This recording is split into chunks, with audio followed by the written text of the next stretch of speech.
Digimon Tamers is my favorite season in the Digimon franchise. It is also one of my all-time favorite anime series in general. However, nothing is perfect. Welcome to Wonder YZ, and in this video I will discuss 5 things that I don't like in Digimon Tamers. Now before you guys start typing that how dare I dislike Tamers, just listen to me for once. I'm a huge fan of this season, but as I said before, nothing's ever perfect. In this video, I will discuss some aspects that I don't like about this show or something that could have been done a little better. That's it, nothing more.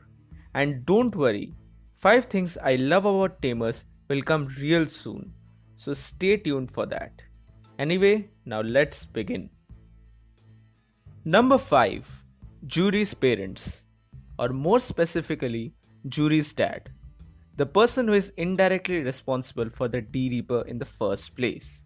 Now Juri's stepmom is a really caring person, but his dad, man, he was a total dick. Yes, his character changed at the end, but that doesn't nullify the fact that he was a terrible parent. He never really understood his daughter, and after his wife's death, he became even more remote to his daughter. The trauma poor Juri received in her childhood was really pathetic. I know that this was the basic plot of the story in order to give Juri a kind of childhood PTSD manifestation, but still, I believe it could have been done in a far better way than making her father a total jerk.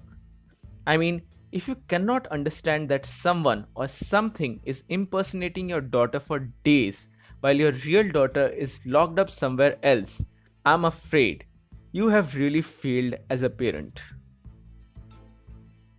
Number 4. The intro. Now don't get me wrong on this one. I absolutely love Biggest Dreamer. It's my favorite Digimon song, and I get nostalgic every time I listen to it. But what I want to say here is the fact that the intros were absolutely horrible. The graphics spoils everything that's about to come in the series right from the very first episode.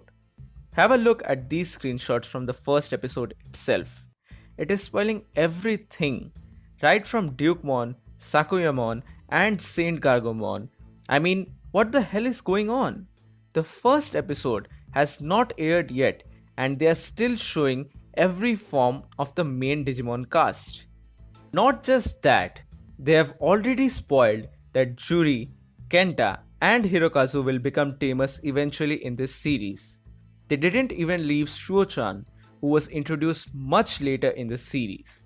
What surprises me even more is that midway in the series, somewhere near the 25th episode, they suddenly realized this mistake, and now they were adding Black Silhouette in place of the Digivolutions. Simply ridiculous. I always wanted to skip this spoilery intro, but I couldn't because of Biggest Dreamer. Guardromon and Marine Angemon. I think most fans will agree with me on this one. Marine Angemon and specifically Guardromon were robbed of their powers. I mean, still it's okay with Marine Angemon, a Digimon that doesn't like to fight, although I would have really loved to see more of it. But here, I am mainly talking about Guardromon. He was initially introduced into the series as Andromon, but in the same episode, he de-digivolved back to Guardromon, and since then, he has never digivolved back to Andromon. I mean, this is ridiculous, mainly because right from the very beginning, Hirokazu, his partner, was shown to be a highly enthusiastic person. Hirokazu was very eager to get a partner and to card slash with his Digimon, but once he gets his partner, he never really fights with him. Guardromon should have digivolved at least to Andromon in the final battle against the D-Reaper. If not that much, at least a single card swipe would have happened, but none. We get nothing of that kind. This is really frustrating because Hirokazu is shown to be a person who loves attacking type cards. I would really love to see more of them if a Tamer sequel ever happens. Although I must agree that Hirokazu's character shows a very real aspect about human behavior and human psychology in general. I will discuss about this in detail in a future video. Number 2. Ryo's sudden appearance. Ryo was a wasted potential and felt like an unnecessary addition. Moreover, most people outside Japan couldn't appreciate Ryo at all, and the reason for this was quite obvious. I have already made a video talking about Ryo. Click on the I button to watch it. Anyways, Ryo was basically the protagonist of the Japanese-only Digimon games on the WonderSwan console. He is the linking factor between adventure and tamer world. However, most people outside of Japan didn't know much about his character, and his sudden introduction, lack of a backstory, and forced prominence was not well received by the fans at all.